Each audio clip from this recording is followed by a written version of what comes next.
하나님의 말씀 보겠습니다. 오늘 우리에게 주시는 하나님 말씀 신약성경 로마서 1장 8절에서 12절까지 말씀입니다.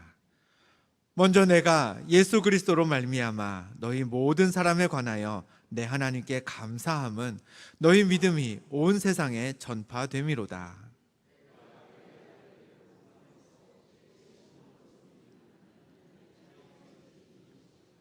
항상 내 기도에 쉬지 않고 너희를 말하며 어떻게 하든지 이제 하나님의 뜻 안에서 너희에게로 나아갈 좋은 길 얻기를 구하노라. 내가 너희 보기를 간절히 원하는 것은 어떤 신령한 은사를 너희에게 나누어 주어 너희를 견고하게 하려 함이니. 함께 읽습니다. 이는 곧 내가 너희 가운데서 너희와 나의 믿음으로 말미암아 피차 안위함을 얻으려 함이라. 아멘. 할렐루야. 특별히 오늘 같은 날 비가 내리면 반응은 두 가지일 것 같습니다.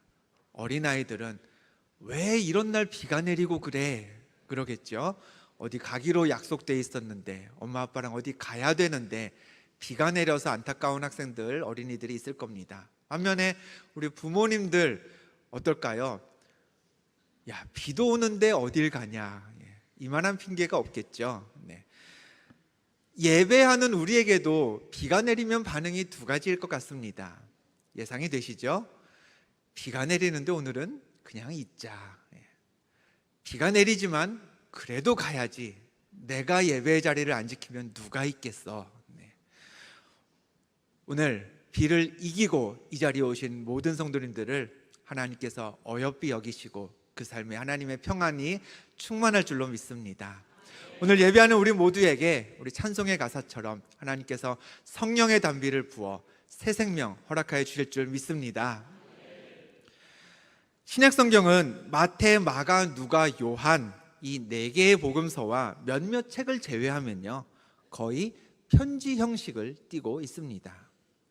그리고 그 편지의 대부분은 바울이 쓴 바울 서신입니다. 순서상 성경에 가장 먼저 등장하는 로마서부터 시작해서요 한 장짜리 짧은 편지인 빌레몬서까지 성경에는 바울이 쓴 편지가 13편이나 실려 있습니다. 이처럼 바울이 여러 교회, 다양한 교회의 리더들에게 편지를 썼다는 사실은요 그만큼 많은 교회의 부흥에 바울이 관여되어 있다라는 사실을 우리에게 알려줍니다. 그 중에서도 오늘 본문은 한평생 교회와 성도들을 사랑했던 바울의 마음이 잘 담겨 있는 편지 글입니다. 그 편지를 한 구절 한 구절 이제부터 저와 살펴보시면서 바울에게 교회를 사랑하는 마음이 얼마나 컸는지, 또 사랑하는 성도들이 어떤 교회, 어떻게 신앙생활하기를 바울이 바랬는지 한번 알아보겠습니다. 먼저 본문 8절인데요 우리 화면을 보고 같이 읽겠습니다. 시작. 먼저 내가 예수 그리스도로 말미암아 너희 모든 사람에 관하여 내 하나님께 감사함은 너희 믿음이 온 세상에 전파됨이로다. 아멘. 바울에게 감사할 일이 있다고 그랬습니다. 무엇이었나요? 바울은 로마 교회 성도들의 믿음이 온 세상에 전파되었다는 사실을 하나님께 감사하고 있습니다. 바울에게 감사의 제목은요 바울 자신의 일이 잘 되어서가 아니었습니다. 스스로의 기도가 응답받아서 하나님 감사합니다 이랬던 게 아니었죠. 로마 교회가, 자신이 지금 편지를 쓰고 있는 이 로마 교회가 교회로서 잘 세워지고 있어서, 로마 교회의 성도들이 신실하게 신앙을 잘 지켜내고 있어서, 그래서 그걸 바울은 감사한다고 표현했습니다. 여기서부터 뭔가 우리와는 조금 다르다라는 느낌이 들지 않으신가요? 내 일이 잘 풀리고 내 기도가 응답받으면 우리도 당연히 감사합니다. 그런데 그렇지 않을 때, 내 일이 조금 꼬이거나 기도에도 하나님이 오랫동안 침묵하시면 우리의 입술, 우리 생각에서는요 감사가 좀처럼 나오지 않습니다. 다른 사람의 상황, 다른 사람이 어떠해서 감사하다? 그런 상황을 살필 여력이 없어지죠. 그럼 바울은 어떻게 다른 성도의 형편과 삶에 끊임없이 관심을 가지면서 다른 사람의 일로도 감사할 수 있는 그런 감사의 폭을 넓히는 신앙생활을 할 수 있었을까? 이어지는 9절 말씀에 힌트가 있습니다. 9절도 우리 같이 함께 읽어보겠습니다.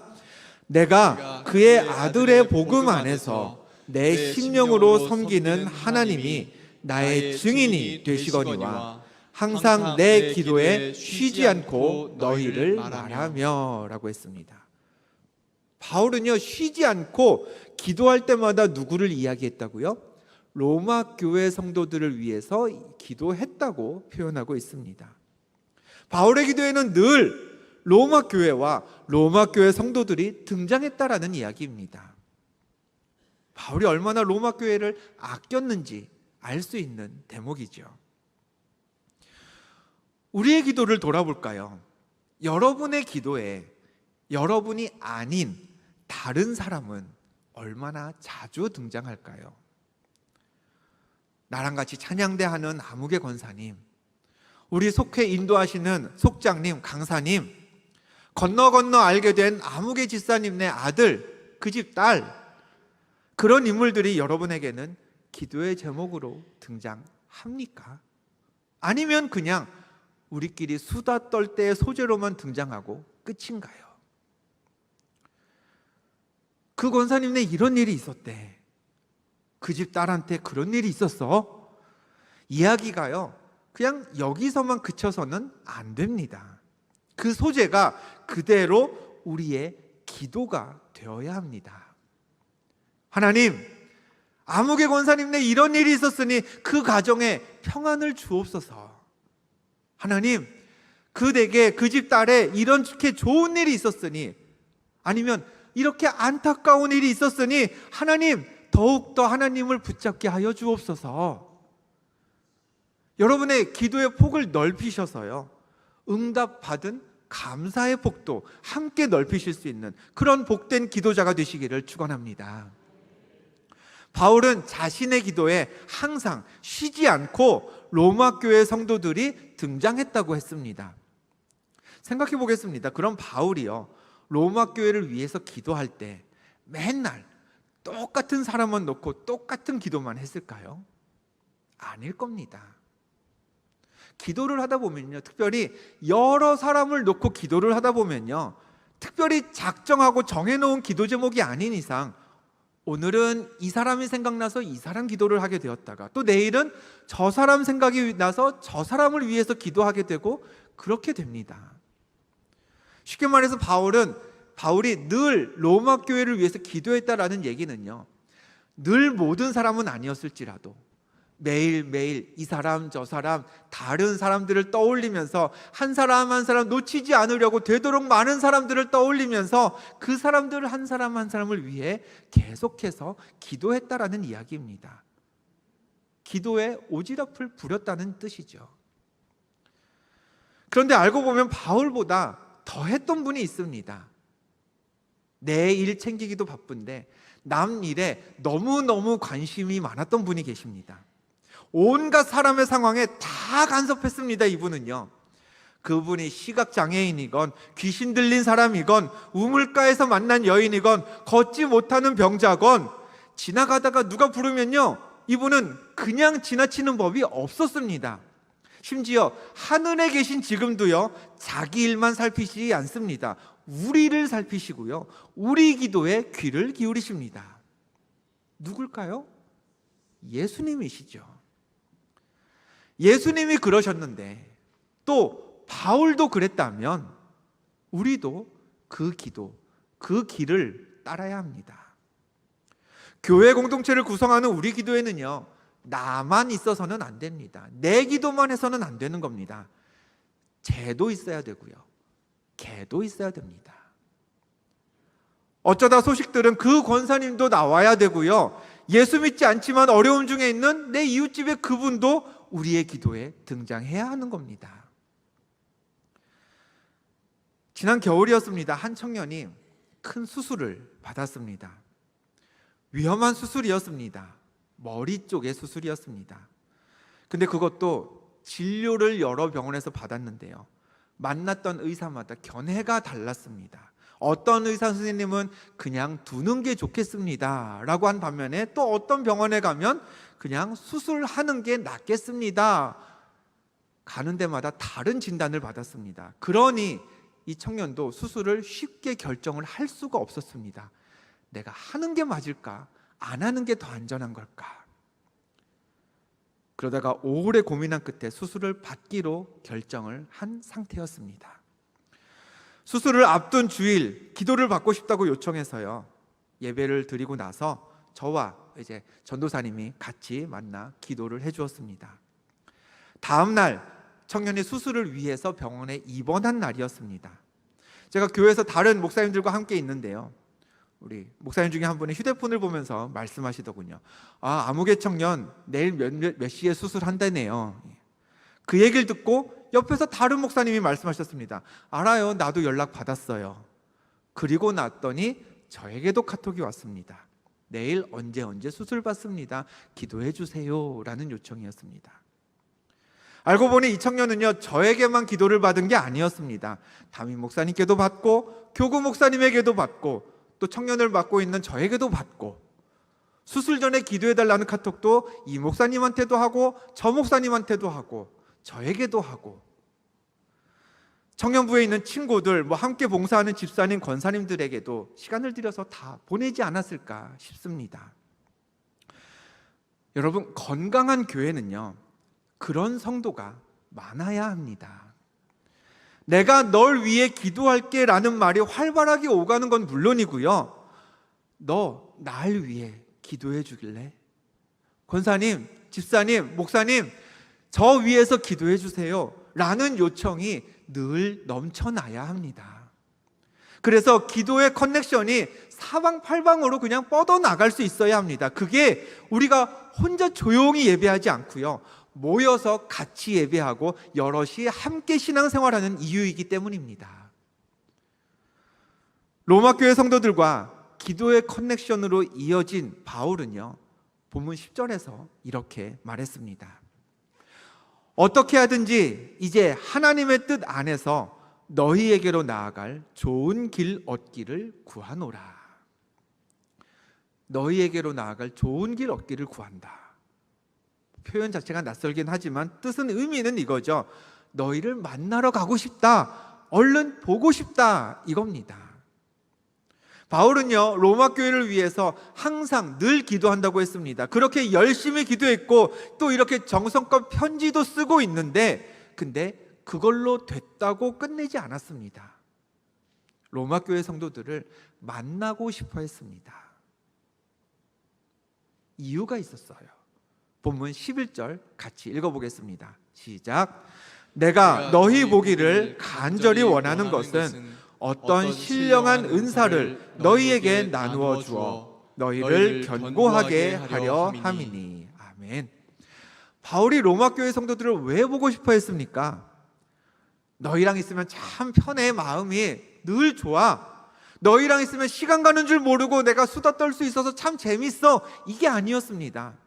바울은 자신이 가진 신령한 은사를 로마 교회 성도들에게 나누어 주기 위해서 만나고 싶다고 구체적으로 그 이유를 밝혔습니다.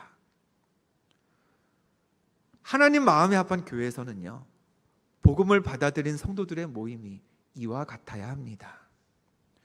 뭘 얻기 위해서 우리가 서로 모이는 사람들이 되어서는 안 됩니다.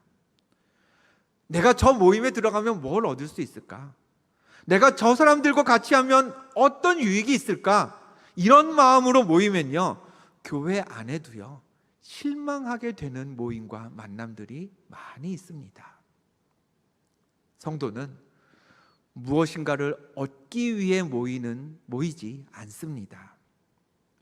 바울이 로마 교회 성도들을 만나고 싶어 했던 그 이유처럼요, 우리는 받은 은사를, 내게 주어진 은사를 나누어 주기 위해 모여야 합니다.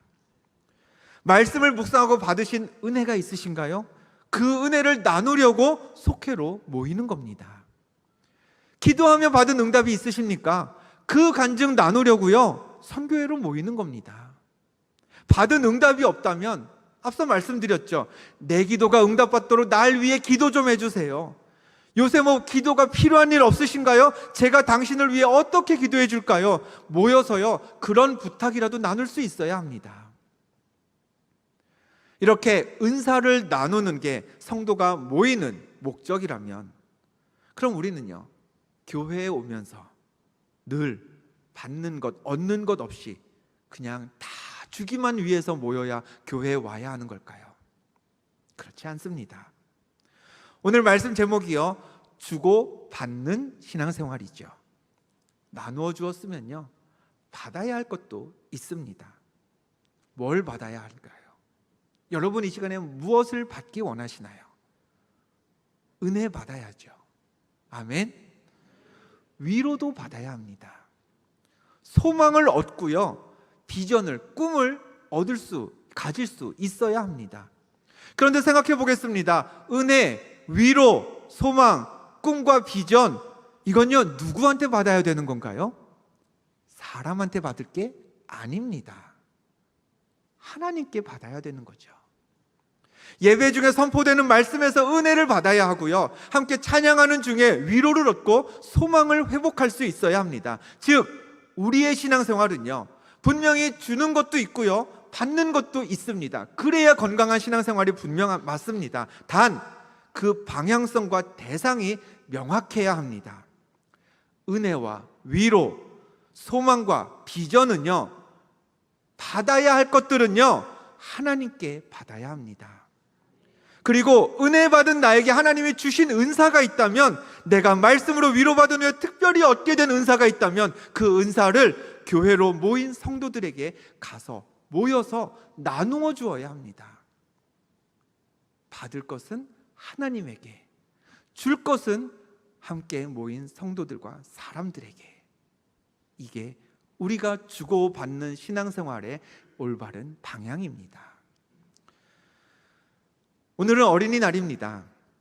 어린이날을 맞아서요, 내일 우리 교회에서는 어린이들을 위한 큰 잔치가 열립니다.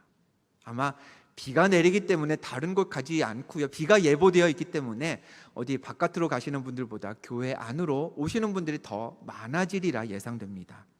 내일 오후 1시부터 5시까지 온 교회가요, 1층부터 해가지고 3층까지 5층까지 다 씁니다. 온 교회가 어린이들을 위한 놀이터로 변신할 예정입니다. 어린이들을 초대하기 위해서는요, 행사를 도와줄 스태프들이 많이 필요합니다. 아주 많이 필요합니다. 그래서 내일도요, 행사에 참여할 어린이들 수보다 어쩌면 더 많게 주일학교 선생님들, 청년들, 중고등부 학생들이 어린이들을 돕기 위해서 먼저 와서 준비해 주시기로 되어 있습니다. 그럼 한번 이렇게 생각해 보죠. 모처럼 찾아온 주말과 연결된 이 연휴에 아르바이트처럼 시급이 지급되는 것도 아닙니다. 그냥 아침부터 나와가지고 봉사하고 들어가는 겁니다. 이런 자리에 함께 한다는 것, 어쩌다 쉬는 이런 날에 교회에 한 번 더 나와서 아이들과 함께 섬기고 들어간다는 것, 여러분, 선생님들에게 또 우리 젊은 학생들과 청년들에게 결코 쉽지 않은 결정이겠죠. 그러면 누가 누구한테 매달렸을까요? 우리 목사님, 전도사님들이 스태프들 구하기 위해서 여기저기 광고하면서 연락들을 돌렸을까요? 아니면 우리 봉사하실 선생님들이 제발 나 좀 봉사 좀 시켜달라고 목사님들한테 애원했을까요? 어려운 문제 아니죠? 네. 1번, 먼저 설명드린 상황이 맞습니다. 우리 목사님, 전도사님들이 지금도 내일 봉사해 주실 분들을 더 찾고 있습니다. 내가 누군가에게 돈을 빌려줬습니다. 갚기로 한 날짜가 다 되어 갑니다. 제가 그 사람을 더 보고 싶어 할까요? 그 사람이 저를 더 보고 싶어 할까요? 그 사람은 저를 보고 싶어 하지 않을 겁니다. 전혀 않겠죠. 받을 게 있는 제가 더 간절히 그 사람을 만나고 싶어 하실 겁니다. 여러분, 마찬가지입니다. 신앙생활, 주고 받는 것이라고 했죠. 받는 것은 하나님께 받아야 합니다. 사람에게는 은사대로 주는 게 맞습니다. 그렇다면 우리가 누구한테 매달려야 되는지가 분명해집니다. 받을 게 있는 하나님께 매달리게 됩니다. 매달려야 합니다. 하나님, 저를 좀 봐주세요. 저 힘들어 죽겠습니다.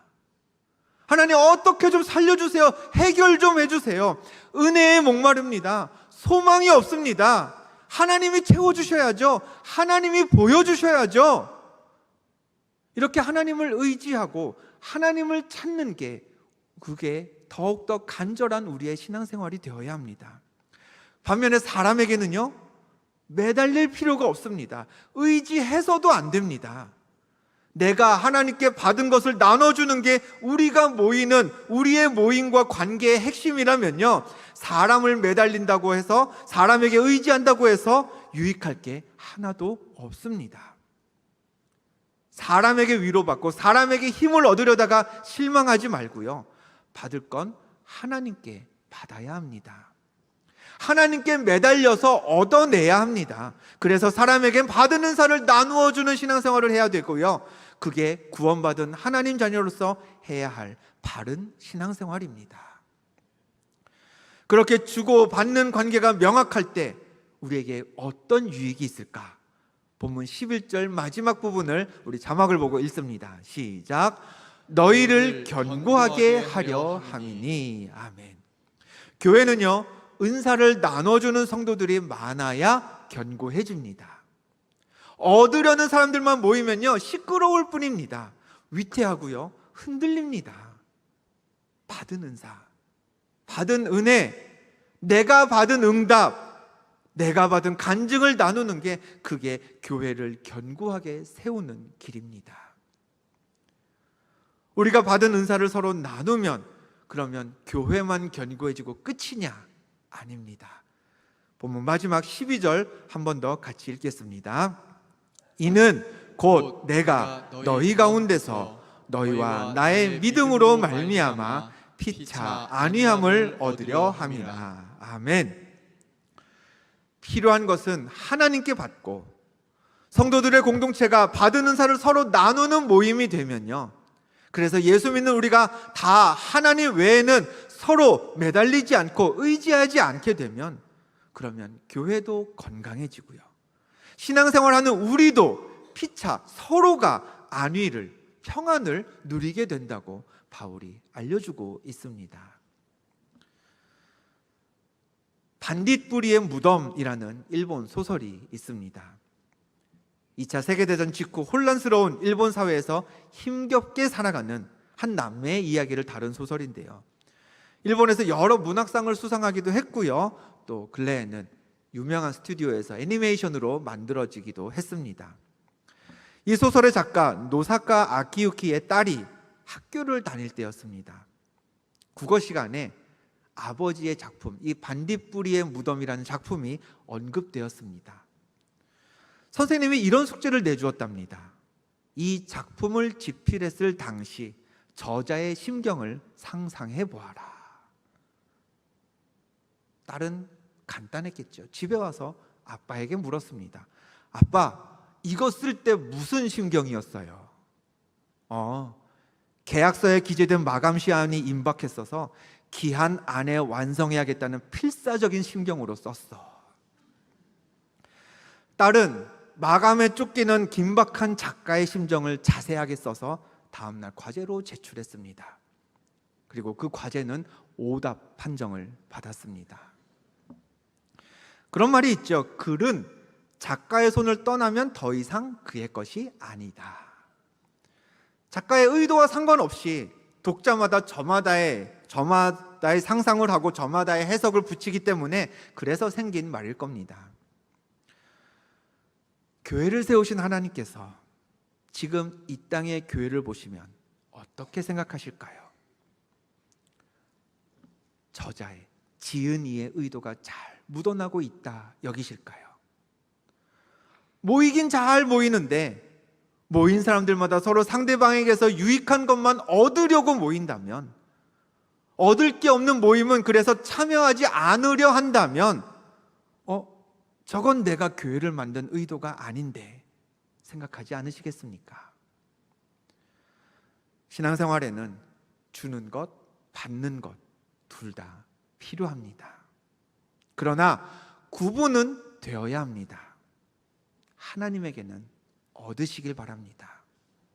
응답도 받으시고요, 위로도 받으시고요, 은혜도 받으시면서 마음껏 받으시길 바랍니다. 그리고 그렇게 받았으면 받은 은사를 다른 성도들과 다른 이웃들과 나누어야 합니다. 그게 하나님이 교회를 지으신 이유요, 목적이고요.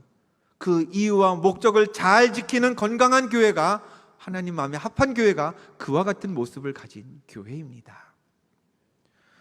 오늘 예배를 마치면 한 주 동안 우리는 이런저런 모임에 참석하게 될 겁니다. 그 모임들에 임하는 여러분의 태도가 달라질 수 있기를 바랍니다.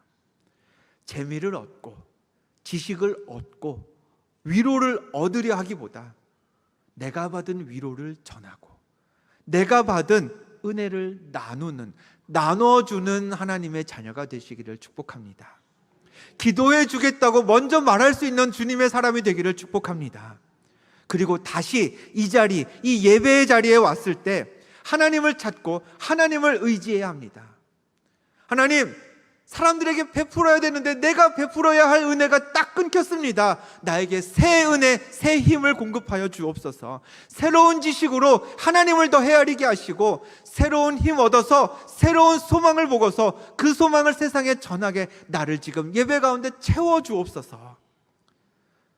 사람들에게 베풀고 나누어도 갈급하지 않도록 은혜로 채워달라고, 내가 먼저 위로받게 해달라고, 새 힘 얻고 싶다고 하나님께 부르짖는 여러분이 되시기를 축복합니다. 하나님께 받고 사람들에게 나누며 바울의 말씀대로 교회를 견고히 세우고 성도 간의 피차 안위함을 누리는 그런 복된 신앙생활의 주인공 되시기를 주님의 이름으로 간절히 축원합니다. 기도하겠습니다.